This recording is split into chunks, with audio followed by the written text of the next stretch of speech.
columnist, presenter, and serial blood boiler. Welcome to Watch Mojo UK, and today we'll be counting down our picks for the top 5 reasons people hate Katie Hopkins. But baby's name's, not keen on Bunny. No. India's a great name.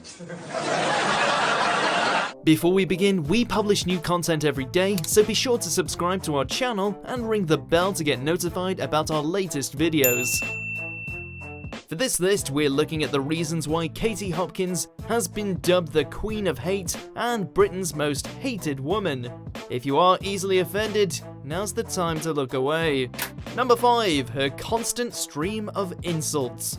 As an outspoken media personality, Hopkins has laid into anyone and everyone, insulting redheads, full-time mothers, working women, people with tattoos, and more. I worked in the Wimpy at 14, £1.40 an hour. You wouldn't know what that is because you're an American, you don't know all. Okay. Honestly, it might be simpler to list the groups she hasn't targeted. That's greed, and that's just greed. Well, I think you're a perfect Yeah. example of greed, Sweet Pea, because you weigh 25 stone. Her critics accuse her of being a professional troll, deliberately stoking outrage to get attention. And if that's true, the tactic has worked, judging by the extent of her TV and radio coverage. Katie Hopkins tweeted, and I quote, "Little sweaty jocks sending us Ebola bombs in the form of sweaty Glaswegians just isn't cricket. Scottish NHS sucks." Interestingly, and unsurprisingly, one of the few people Hopkins has complimented is herself, once claiming that she is the Jesus of the outspoken and photoshopping her face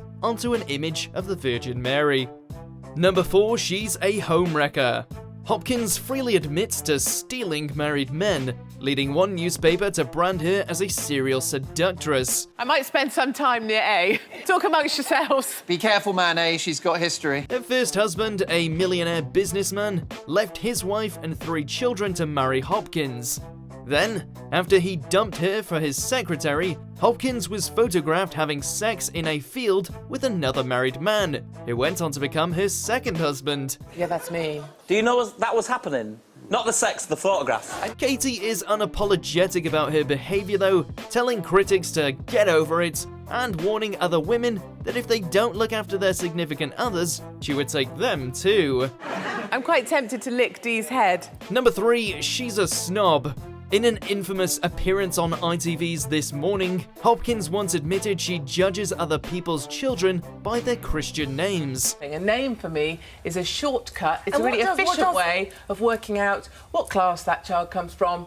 Do I want my children to play with them? It's daytime TV gold that still manages to incite irritation even now. As Holly Willoughby struggles for calm, Hopkins doubles down by claiming that children with names she considers lower class are more likely to skip their homework and be disruptive in school. That isn't just about class, Holes. It's about the fact that they probably haven't done their homework. But it seems Katie is not just a snob, but a hypocrite too, as she takes an ill-judged swipe at parents who named their children after geographical locations. This clip will simply never get old. So, Brooklyn or London. Your or... child's called India. Yes, but that's because it's not related to a location. That's because it's India related isn't to a a location? family. No. We're talking about education? Number 2, she's a chat show menace. That controversial appearance by Hopkins isn't her only outing on daytime TV.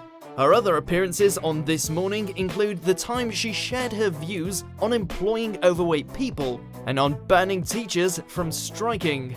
Now, if I have a choice between someone who is 22 stone with respect, or someone who is equally qualified, has the same GCSE, same history, I will pick the other person. Hopkins once even hosted her own chat show, the frighteningly named If Katie Hopkins Ruled the World. But thankfully that was scrapped after just one series due to poor ratings. Just a little couple of potatoes short of the full sack.